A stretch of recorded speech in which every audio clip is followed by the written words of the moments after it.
Então a CPI dos atos antidemocráticos aqui na Câmara Legislativa, ela tem se dividido em depoimentos que buscam vários campos de ação. A gente tem aqueles depoimentos que vão pelo lado do planejamento, que são os depoimentos das pessoas, por exemplo, que foram da Secretaria de Segurança Pública. A gente tem os depoimentos das pessoas que estiveram em campo pela Segurança Pública do DF no 8 de janeiro, como foi o caso dos policiais. E a gente tem também financiadores, pessoas que foram condenadas por tentativa de ataque à bomba, e temos pessoas que foram daquele campo ali mais voltado para o Exército. Ou seja, a gente tem todo aquele questionamento de quem instigou tudo isso, de quem fez tudo isso acontecer por meio de ou palavras ou omissões. E nesse contexto todo a gente teve o último depoimento, que foi o depoimento de Mauro Cid. Depoimento que já chegou com uma expectativa muito grande e no final Mauro Cid usou do direito do silêncio, ele preferiu não falar. Então, deputado, eu queria começar falando um pouco sobre isso, né? Nesse tipo de depoimento em que um depoente chega lá garantindo o direito de silêncio, qual a estratégia, como que vocês conseguem colher informações daquele caso? É por meio de documentos, é por meio de requerimentos de quebra de sigilo bancário? Bom, primeiro, boa tarde, Alan, boa tarde, Neila, que nos assiste aqui na Metrópolis, no Café em Brasília. Bom, de fato, a CPI, é importante esse relato, porque está no escopo da CPI investigar os atos preparatórios e os atos executórios do dia 12 de dezembro e dia 8 de janeiro.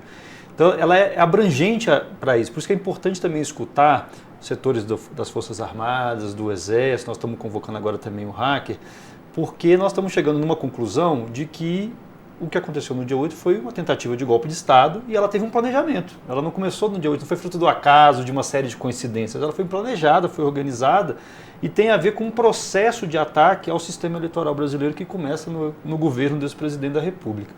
No caso do depoimento de ontem, né, do Mauro Cid, a gente tinha uma expectativa que ele pudesse falar, até porque com a mudança do advogado chegou a indicar que era possível ter uma mudança também do comportamento do Mauro Cid na CPMI, no Congresso Nacional e na CPI. Ele não usou, ele acabou usando do mesmo artifício, né, do que usou lá no Congresso Nacional. E aí, obviamente, a gente faz uma preparação nessas duas linhas. Tem documentos que a CPI tem acesso das investigações, das quebras, que ajuda a gente também a caminhar ali, cercando um pouco das informações que são importantes ser obtidas, mas o silêncio também fala muito, né? Então, teve questões que acho que foram importantes colocadas, que a própria não resposta do Mauro Cid mostra e sinaliza, né, algumas linhas de investigação importantes. E para nós, o depoimento dele ontem, apesar de não falar nada, vai ter a intervenção sempre do advogado, e o advogado chegou a falar algumas questões que dão a entender essas linhas. Primeiro, quando ele é questionado pelo presidente da CPI, o Chico Vigilante, que ele estava na condição de testemunha ali, né, e não de investigado, não de condenado. O advogado ele questionou essa afirmação, o deputado Chico Vigilante apresentou a documentação e o advogado respondeu, nós vamos questionar o próprio Supremo. Então mostra essa linha que é da nossa tese de que tinha um processo mais articulado no núcleo duro do bolsonarismo que enfrentou não só a justiça brasileira, mas o sistema eleitoral, as urnas, para tentar desmoralizar esse sistema, para criar condições para tentar o golpe de Estado, né, no dia 8 de janeiro, que não deu certo.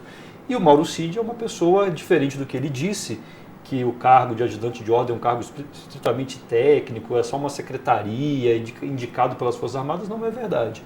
O Mauro Cid ele faz parte do núcleo duro da família, do clã Bolsonaro, político, pessoal e, obviamente, a partir das atribuições técnicas do cargo, mas que ele também extrapolou várias dessas atribuições, que é uma prova de que ele não estava lá só meramente protocolar a ação dele enquanto ajudante de ordem. Era uma função política muito próxima, inclusive, do núcleo duro do bolsonarismo e do próprio ex-presidente da República.